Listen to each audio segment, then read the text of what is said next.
Shalom. Hari ini kita akan renungkan kitab Yesaya pasal 32 ayatnya 1 sampai 8. Saya sudah bagi dua paragraf. Paragraf yang pertama ayat 1 sampai 4. Seorang raja akan memerintah menurut kebenaran dan pemimpin-pemimpin akan memimpin menurut keadilan.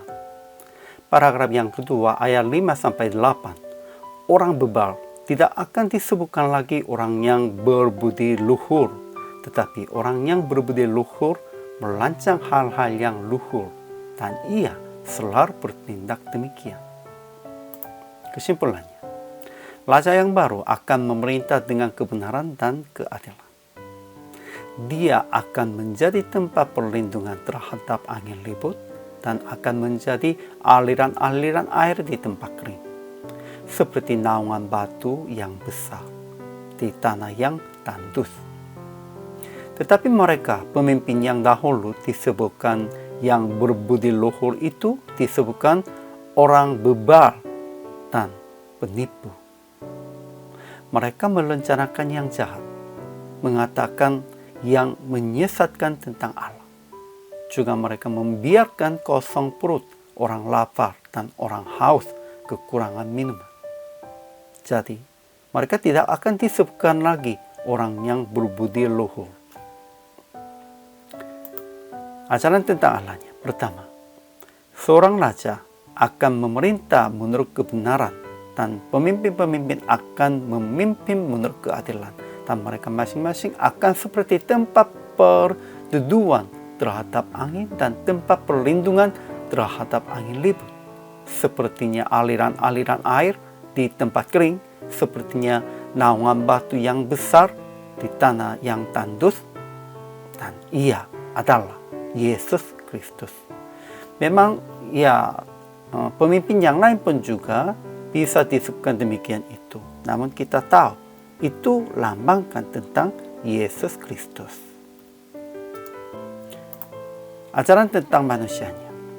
Pertama, pada saat itu mata orang-orang yang melihat tidak lagi akan tertutup dan telinga orang-orang yang mendengar akan memperhatikan.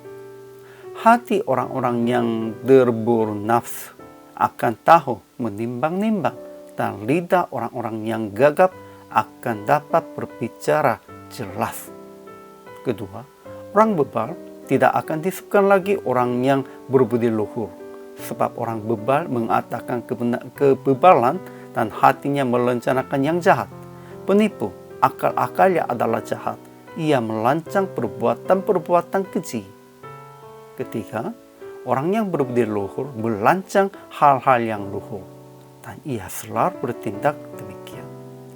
Ini penting. Ya, hanya disebutkan orang yang berbudi luhur itu tidak berarti mereka harus disebutkan orang yang berbudi luhur melalui melancangkan dan melakukan hal-hal yang luhur. Kemudian aplikasinya. Pertama, melakukan kebenaran dan keadilan sesuai dengan kehendak Tuhan.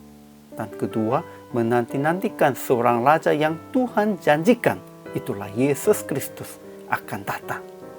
Ketiga, jangan berkata kebebalan dan jangan merencanakan hal yang jahat. Harus merencanakan yang adil dan luhur. Keempat, melancang hal-hal yang luhur untuk melindungi dan mencukupi orang-orang lapar dan haus. Bukan untuk dirinya sendiri, untuk jemaat, untuk umat. Itulah tanggung jawab bagi semua pemimpin. Jadi PR praktik hari ini, menolong jemaat dan masyarakat yang di dalam kesusahan dengan cara materi dan dengan cara doa. Semua hamba Tuhan, seorang pemimpin bagi orang-orangnya. Itu secara rohani dan secara masyarakat juga. Kita harus tanggung jawabnya tentang itu. Hari ini juga, selama melayani, Tuhan Yesus memberkati.